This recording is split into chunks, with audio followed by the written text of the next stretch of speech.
Jaun-andreok, egunon, eta eguraldia ikusita, eskerrik asko hemen izateagatik esan behar. Muy buenos días, y decía que viniendo el tiempo, pues muchas gracias también por estar aquí hoy.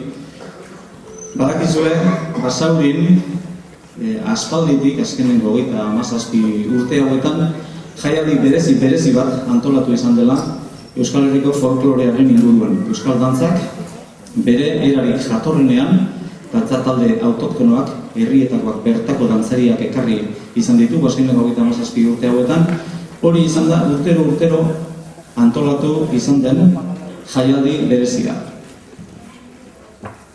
Aurten ere, orain dela ia 2 hilabete, izan genuen, hain zuzen, eguraldiagatik ere, hementxe egin behar izan genuen. Eta orduan ere izan genuen, eta eguraldia lagun, bihar bertan hemen izango ditugu Basauriko dantzataleak. Ezin izan zen, horrela izan, eta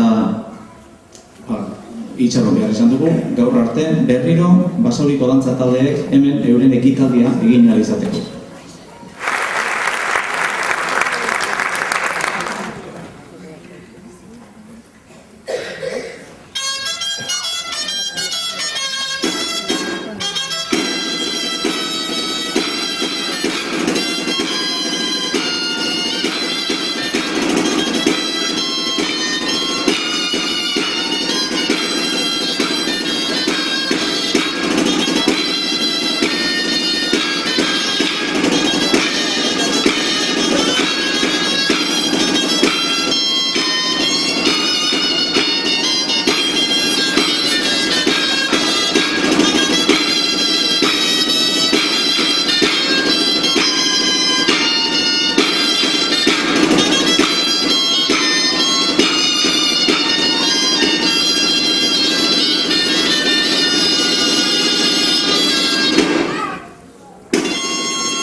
Basauriko 3. dantzataldea, Edurre, dantzatalderik veteranoena, 1957an hasi baitzen, bere saioak egiten, ondo dakizuenez, Ariz aldean. Gaurkoan, ikusi ahal izan duzuenez, hau Nafarroa aldeko paloteado edo makillokoak dira. Behar bada zuetariko gehiago jakingo duzue, hango musika normalean gaitaz entzuten dugula, dantza gaitaz egiten dira, eta hemen ditugu gurekin, aurreko dantzataldearekin, bai Basauritarrekin eta bai Edurrerekin, Bizkaiko gaiteroak.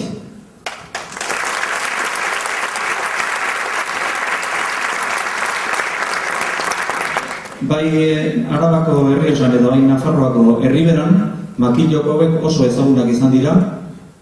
Los paloteados son danzas que se han bailado en todos los pueblos prácticamente de la Ribera Navarra, y todavía hace no muchos años se conservaban en muchos de ellos, pero actualmente solamente se bailan en Cortes, una localidad cercana a Tudela, y se bailan en torno a la fiesta de San Miguel. Vamos a ver hoy aquí, primero, unas cortesías, que son unas que se aprovecharon además para hacer unas coplas en torno a cada uno de los danzaris. También vamos a ver un trenzado doble y un vals, que es otro paloteado pero con ritmo de vals.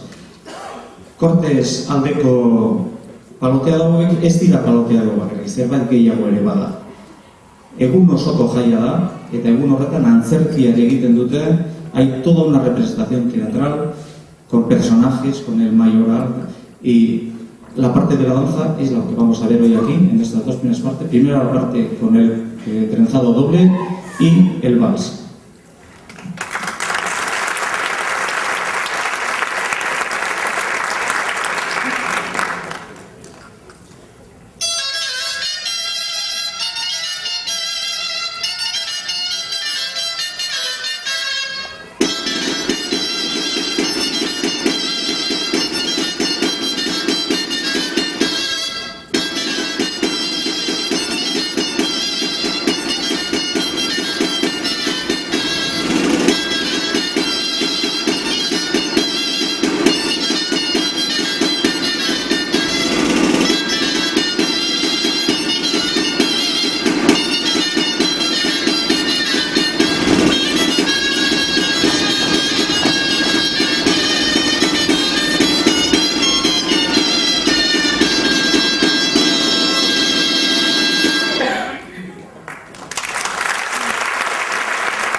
Cortes herriko beste bi dantza ere eskainiko dizkigute, hain zuzen ere, trenzado simple eta jota. El grupo de danzas Edurne nos ofrece otras de las dos de las hermosas danzas de la localidad de Cortes, como hemos mencionado, una localidad de la Ribera Navarra. En muchas localidades de la Ribera Navarra se bailan paloteados, pero precisamente es en Cortes donde ininterrumpidamente se ha venido bailando, y desde hace ya en torno a 25 años se baila tanto por hombres como por mujeres. En la representación del paloteado, que se celebra en las fiestas de San Miguel, estos danzantes participan en la procesión del Santo y, entre otras, bailan estas dos que vamos a ver ahora, trenzado simple y jota. El trenzado simple es una manera más sencilla de realizar la cintanza, como hemos visto antes, y la zota es un paloteado en el que los danzaris se van cambiando de puesto y con un ritmo cada vez más alto.